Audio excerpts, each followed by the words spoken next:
Asmat 2, Percaya Diri dan Rendah Hati oleh Ateng Kusnadi. Saudaraku, mungkin terlintas dalam pikiran Anda satu saat ketika Anda merenung apa bedanya ya antara orang yang percaya diri dengan orang yang tinggi hati, dan apa bedanya antara orang yang rendah hati dengan orang yang rendah diri. Dan jawabannya ada kaitannya dengan panggilan atau sebutan Asmat. Mau tahu?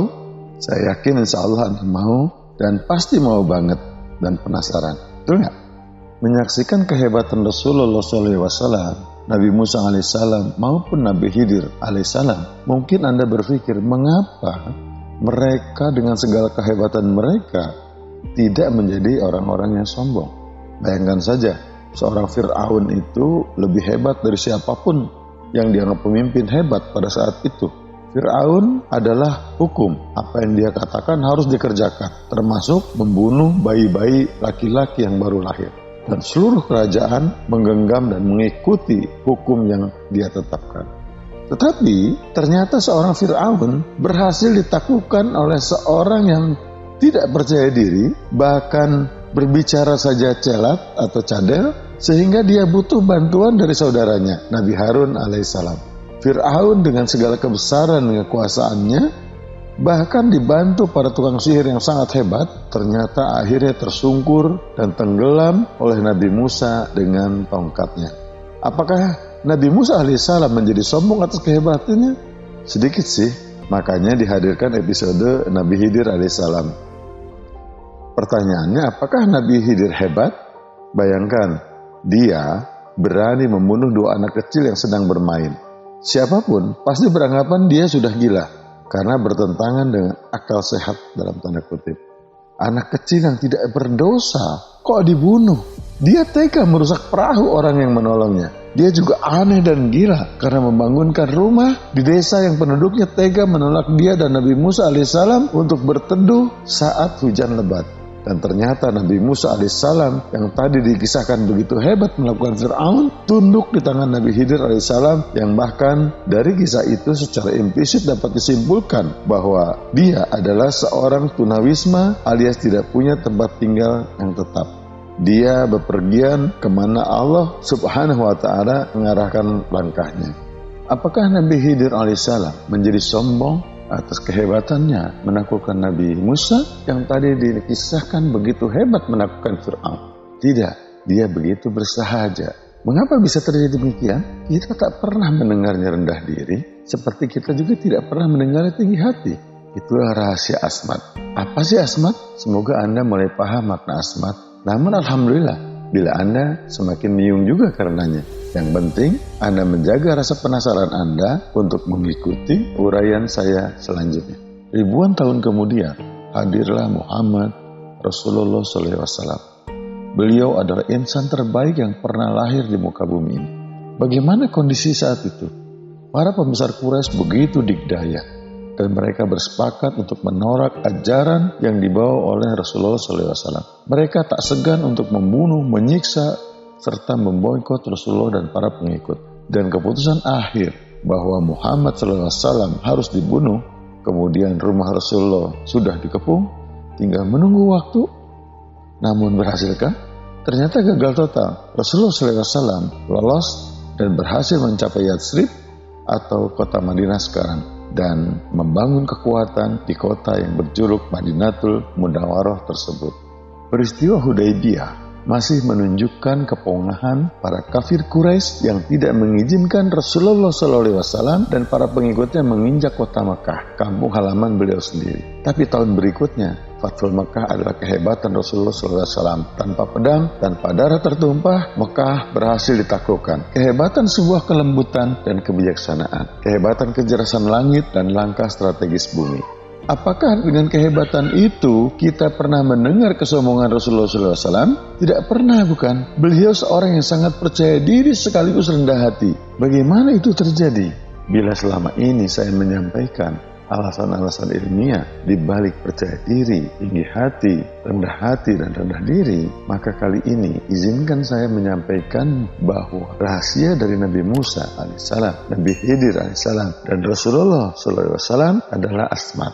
Asmat merupakan kata yang sangat sederhana, sesederhana orang-orang suku Asmat. Asmat adalah kesadaran bahwa kita bukan apa-apa dan bukan siapa-siapa. Asmat adalah kesadaran, saya mah apa tuh. Bukan kalimat itu yang penting, tetapi kesadaran kita lah yang utama.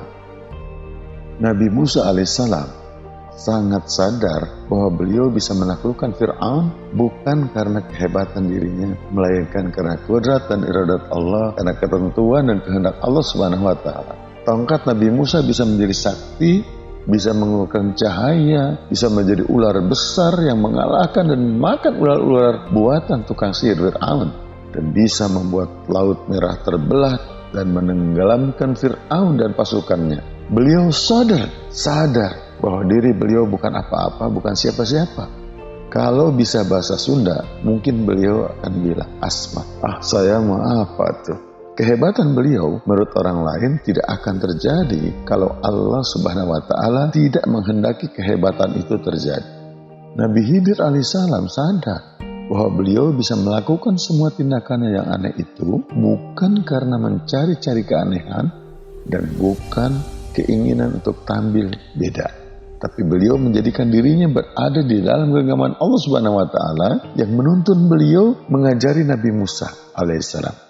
Beliau sadar dan tahu persis bahwa beliau tidak berani melakukan tindakan-tindakan gila tersebut tanpa petunjuk dan bimbingan Allah Subhanahu wa Ta'ala. Beliau sadar, beliau pasrah pada ketentuannya, maka beliau tidak akan pernah tinggi hati, tidak akan pernah rendah diri. Kalau kita sempat bertanya dan memuji diri beliau, paling beliau akan mengatakan, saya maaf tuh.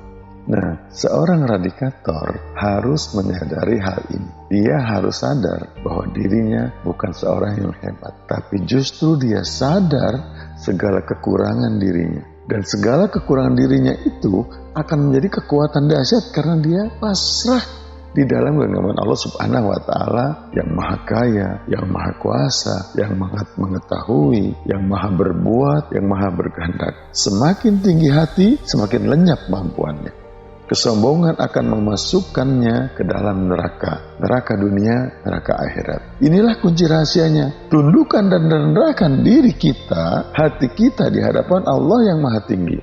Oleh karenanya, seorang radikator saat mengangkat tangan ketika dia sholat dan bertakbir, Allahu Akbar, Allah maha besar, kesadaran itu muncul. Allah lah yang maha besar, sementara dirinya teramat sangat kecil. Dirinya hanyalah debu, dirinya bukan apa-apa, dirinya bukan siapa-siapa. Saat mengangkat tangan bertakbir, bukan hanya gerakan ucapan, melainkan disertai kesadaran penuh kekecilan dirinya di hadapan Allah Subhanahu wa Ta'ala. Kehebatan prestasi, kehebatan kinerja maupun gelar, jabatan dan pangkatnya bukanlah karena kehebatan dirinya semata-mata, tetapi justru karena peran serta kekuatan, kehebatan dan kasih sayang serta pertolongan Allah Subhanahu wa Ta'ala. Saya maaf tuh. Itulah sebuah kesadaran yang harus dimiliki oleh seorang radikator. Pada saat melakukan simbol penghormatan dengan ruku di dalam salat, dengan kesadaran Subhana Rabbiyal Azim, rukunya tidak tergesa. Ketergesaan akan menghilangkan penghormatannya kepada yang Maha Agung Al-Azim. 3 kali dia mengucap Subhana Rabbiyal Azim dengan sepenuh kesadaran penghormatan, bukan sekedar ucapan, bukan sekedar gerakan membungkuk dan menunduk, melainkan dengan nafas, sikap, serta ketundukan dan kesadaran penuh menghadap yang Maha Agung. Dia sadar dirinya kotor dan berlumur dosa, maka dia tunduk dengan kesadaran Subhana, Allah semata yang Maha Suci. Kesadaran Rabbiyya, Allah yang Maha memelihara diri, dan kesadaran Al-Azim, Allah yang Maha Agung. Dapatkah dia sombong bila ruku dengan kesadaran Subhana Rabbiyal Azim? Tentu tidak, bukan? Mungkin dia hanya akan berucap, saya maaf tuh. Ketika bersujud, sang radikator akan bersujud dengan kesadaran Subhana Rabbiyal A'la. Sujudnya dalam, sujudnya khusyuk, penuh dengan ketundukan, penuh dengan sikap merunduk pasrah kepada yang Maha Tinggi. Sujudnya khidmat, penuh dengan sikap pelayanan kepada sang majikan segala majikan. 3 kali dia mengucap Subhana Rabbiyal A'la dengan sepenuh kesadaran penghambaan, bukan sekedar ucapan, bukan sekedar gerakan sujud, melainkan dengan nafas, sikap, serta kepasrahan total di hadapan Yang Maha Agung. Dia sadar dirinya kotor dan berlumur dosa, maka dia tunduk dengan kesadaran subhana, Allah semata yang maha suci. Kesadaran rabiah, Allah semata yang memelihara dirinya. Dan kesadaran al-a'la, Allah semata yang maha tinggi, tiada yang melebihi tinggi dari yang maha tinggi. Dia sadar betapa dirinya rendah, hina dan nista. Dapatkah dia sombong bila bersujud dengan kesadaran subhana rabbiyal a'la? Tentu tidak, bukan. Mungkin dia hanya bisa berucap, saya ma'afatu. Ya, seorang radikator memang berbeda, tapi bukan harus berbeda. Dia berbeda karena dia sepenuhnya sadar bahwa dia bukan apa-apa, bahwa dia bukan siapa-siapa. Segala kebaikan, segala prestasi, segala kehebatan, semuanya hanya milik Allah Subhanahu wa Ta'ala. Dia senantiasa ingat kesadaran hamdalah, segala puji dan syukur hanya milik bagi Allah Subhanahu wa Ta'ala semata. Allah semata adalah kesadaran Allah semata. Alhamdulillah merupakan satu kata yang mengandung dua makna sekaligus, pujian dan sikap syukur atau berterima kasih. Kita mungkin terkadang memuji seseorang tapi belum tentu berterima kasih. Atau sebaliknya, kita berterima kasih kepada seseorang tetapi tidak memujinya. Nah, alhamdulillahirabbil alamin adalah kesadaran bahwa kita merasakan nikmat, pertolongan, bimbingan dan tuntunan Allah Subhanahu wa Ta'ala di dalam segenap prestasi dan kebaikan yang kita dapatkan, sehingga kita memuji zat yang telah memberi kita begitu banyak, sekaligus berterima kasih, bersyukur atas segala pemberian yang sangat banyak itu. Semua milik Allah semata, semua untuk Allah semata. Asmat, saya mah apa tuh? Apapun kejadiannya, kembalikan kepada Allah, Allah semata. Allah semata. Asmat. Allahu Akbar.